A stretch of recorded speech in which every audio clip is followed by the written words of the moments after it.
La France est de plus en plus concernée par des problèmes de stress hydrique et l'été qui s'annonce va être sans doute assez préoccupant. Nos milieux vont subir de plein fouet les effets du changement climatique et notamment nos grands cours d'eau dans le sud-ouest de la France, les débits vont être divisés par 2.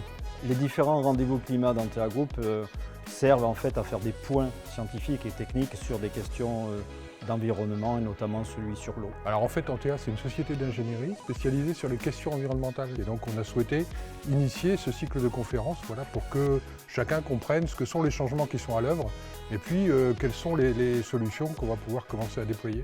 C'est pas tant le manque d'eau qui est important dans la problématique et par rapport aux solutions, c'est la disponibilité. Autrement dit, c'est trouver le moyen de satisfaire nos besoins en un lieu et en un temps donné.